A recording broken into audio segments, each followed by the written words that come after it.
Hi, everybody, and welcome to the San Luis Obispo International Film Festival. My name is Denise, and I'm here today with the filmmaker from the film Gum, which you've just screened. I hope you enjoyed it as much as I did. That's Jacob waving at you right now. And so before we introduce Jacob and do a little Q&A with him, I do want to do a couple of other things. We want to thank our major sponsors for the film festival this year, which are BHE Renewables, American General Media, and KSBY TV. And then for today's screening of Gum, we want to specifically thank the Madonna Inn. Thanks to all of our sponsors, we could not put on a film festival without you. And so now let's meet Jacob Reed, the director of Gum. Hi, Jacob. Hi, I'm specifically this film and this Q&A. I get to thank Madonna in. You are the guy who gets to thank Madonna Oh in. man, that's so cool. That's a huge Yeah, honor. My wife and I always dreamed of going there, and we went there for I think for our anniversary or something one year. It's an awesome place. isn't it fun? Yeah. Did you stay Yeah, in one of the Rock Hotel rooms we or? did. We did. Yeah, and then she went back there for her um right before our wedding. She went back there.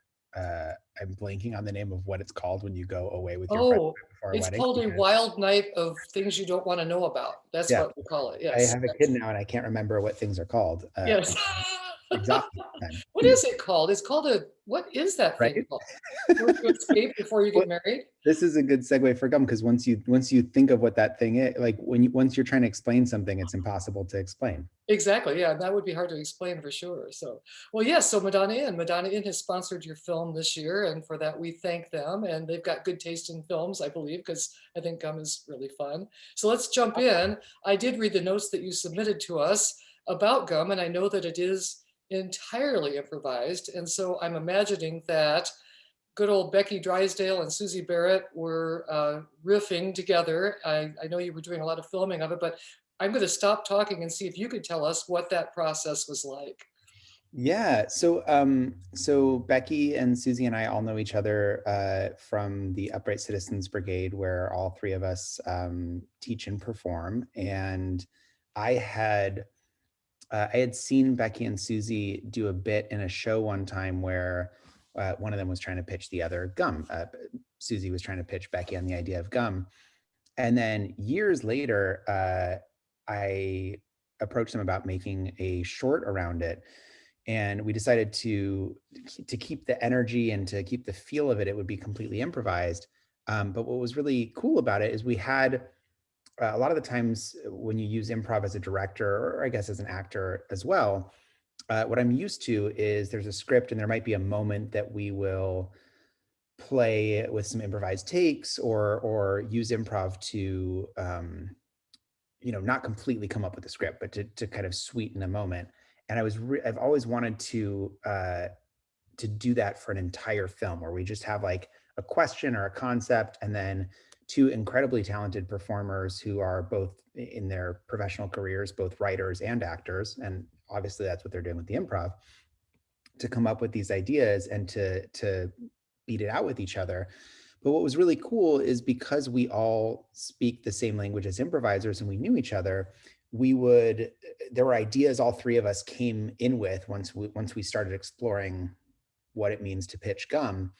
And then when we were filming, we would shoot for a while, improvise for a while. I might throw an idea in while they're improvising, and then we'd keep going. But then when we would stop down, we would all kind of riff on different ideas as the two characters. So I might be pitching something or saying something as Susie's character or as Becky's character. Becky might be saying something as Susie's character, just trying to think to the top of our intelligence and what the funniest, best idea was. But then when it came time to roll, I would be like, okay, let's take that idea and that'll come from Susie. And let's take this idea. And I think that's maybe funnier if Becky's challenging it. So that comes from Becky. And so it was a really collaborative process where all three of us were improvising, but then it kind of funneled into those two characters.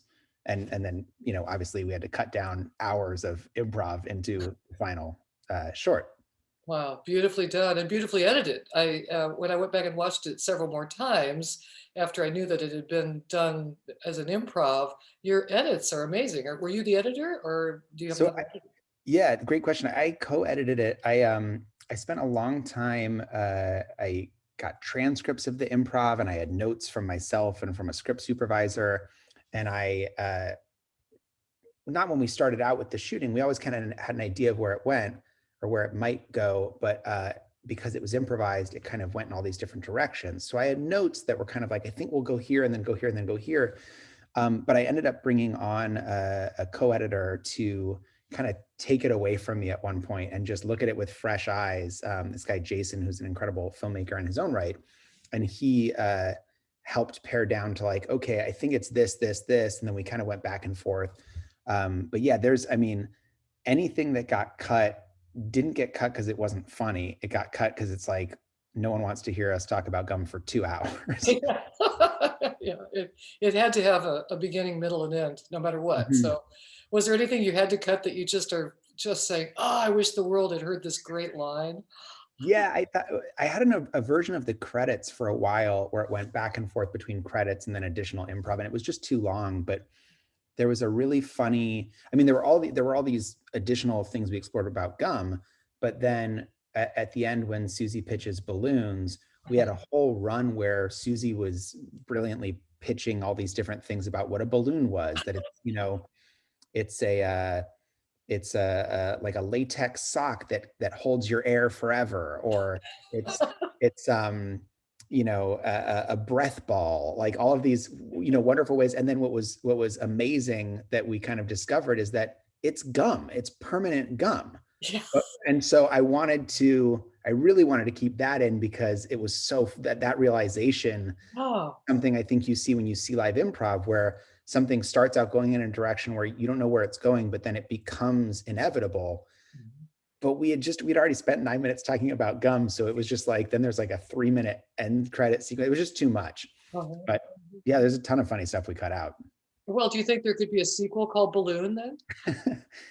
I mean, yeah, I think if in a world where, someone wanted to pay for all of this to be created, and if Becky and Susie were down, I think uh, there could be an infinite number of similar episodes or shorts where the two of them pitch different things that we all take for granted. And just I mean, to me, what's a little bit of my sense of humor and what attracted me to the idea of this is taking things that are ubiquitous, that once you try to explain what they are, they define themselves so clearly that I mean, I would challenge anyone to go try to explain what gum is to someone if they Yeah. didn't know what gum is. It's really difficult. And it was such a great example of that it's actually a ridiculous product that we've never questioned. It's amazing what we do, that we just chew gum and we don't think about it.